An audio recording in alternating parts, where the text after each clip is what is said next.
Hello friends, कैसे हैं आप सभी।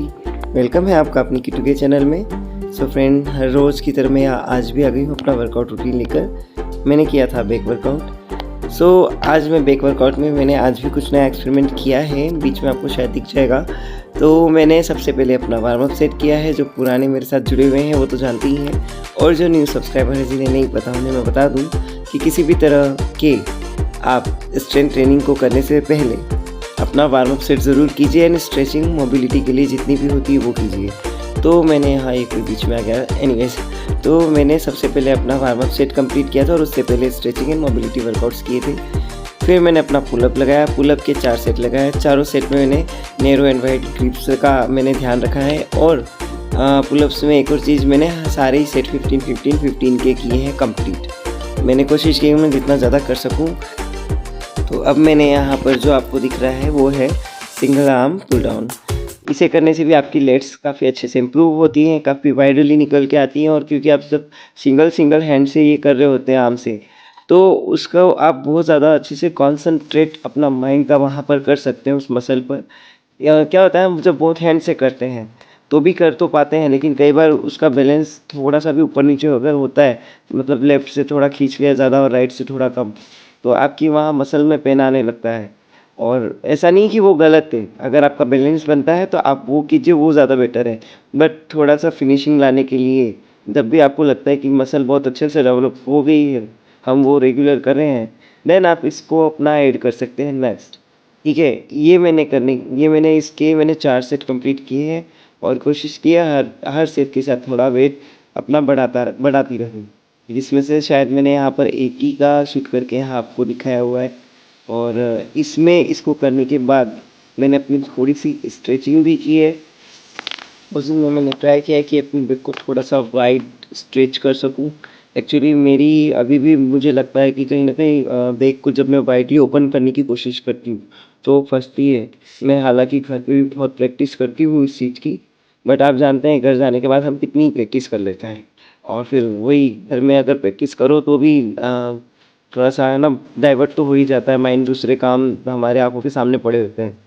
तो ये वर्कआउट करने के बाद मैंने यहाँ पर इसी में वाइड जो डी बार अपना होता है हैंडल वाला, वो लगा लिया है डी बार। और इसी के साथ में मैंने वाइड ग्रिप के साथ में अपना लेट पुल डाउन यहीं पर किया है। सो लेट पुल डाउन का शायद ही मेरा थर्ड सेट है। हाँ, वेट के अकॉर्डिंग लग रहा है ये मेरा थर्ड सेट होगा। एंड इसके बाद मैं एक सेट और करती हूँ। और वाइड ग्रिप से भी करने के बाद देखिए फ्रेंड्स, पहले मैंने सिंगल आर्म से अपना उसको टोन कर लिया था और एक्टिवेट कर लिया था उस मसल को मैंने। नाउ मैं वाइड उसको ले रही हूँ क्योंकि मुझे चाहिए और अच्छे से वाइड, मुझे थोड़ा वी शेप ढंग से मेरा निकल के आए। मैं उस चीज़ पर काम कर रही हूँ अपनी बैक को लेकर। तो मैं कोशिश करती रहती कि मैं थोड़ा और अपने आप को अपनी स्ट्रेंथ के अकॉर्डिंग पुश कर सकूँ।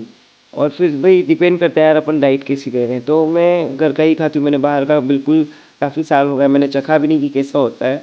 और आप जानते हैं कि अगर आप एक एथलीट की तरह अपने आप को प्रिपेयर कर रहे हैं, तो टेस्टी खाना, स्वादिष्ट खाना जो होता है वो सिर्फ सपनों में ही होता है। इवन अब तो सपने भी नहीं आते, सपने भी सारे बॉयल फूड के आते हैं कि सब्जियां भी उबाल के अपन ने खा ली और बाकी चीज़ें नॉन वेज वगैरह भी ऐसे उबाल उबाल के रोस्ट करके खा लिया।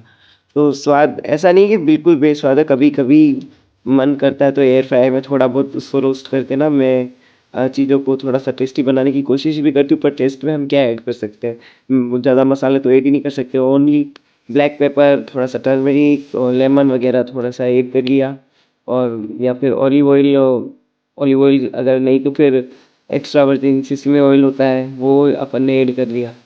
इन चीज़ों के साथ नेचुरल डाइट के साथ अपन जब करते हैं तो भी आप मेरी बॉडी को देख सकते हैं रिजल्ट्स क्या है।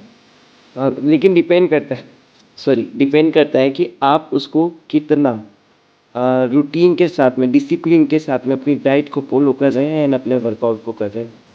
अगर आप कर सकते हैं ये डाइट को फॉलो, वर्कआउट को बिल्कुल रूटीन में, तो आपकी बॉडी पर बिल्कुल नेचुरल इफेक्ट आएगा ही आएगा। थोड़ा हो सकता है लेट लगे, टाइम लगे, लेकिन हाँ इफेक्ट आएगा और बहुत ही अच्छा आएगा। यहाँ मैंने अब ये जो वर्कआउट किया है ये भी मैंने अपनी लेग्स के लिए किया है। और इसको मैंने बिल्कुल नैरो ग्रिप में किया है। और इसी डी बार हैंडल में नैरो ग्रिप के लिए भी रबड़ लगा होता है। तो मैंने इसी बार को यूज़ करते हुए दोबारा किया है। नाउ स्ट्रेचिंग की, पोजिंग की है। सो फ्रेंड्स, यहाँ मैं अपना केबल पुल डाउन कर रही हूँ। मैंने अपना केबल पुल डाउन शुरू कर दिया और इसे भी आप जानते हैं अपनी लेट्स के साथ साथ डेल्ट भी इसमें ट्रेन होती हैं, बट आपकी लेट्स बहुत ही अच्छे से वाइडली ओपन होती हैं इससे। और जब आप इसको अपनी रूटीन में शामिल करते हैं ना, मैं मतलब जितने भी मैंने अब तक वर्कआउट वीडियो शेयर किए, मैं हर बार कुछ नया एक्सपेरिमेंट तो करती रहती हूँ, बट इनको आप अपनी लाइफस्टाइल में शामिल करते हैं और एक रूटीन में अपना शेड्यूल बना के इसे करते हैं तो आपको बहुत बेहतर रिजल्ट मिलते हैं। आप हेल्दी हो तो होते ही, आपकी स्ट्रेंथ भी बहुत अच्छे से गेन होती है।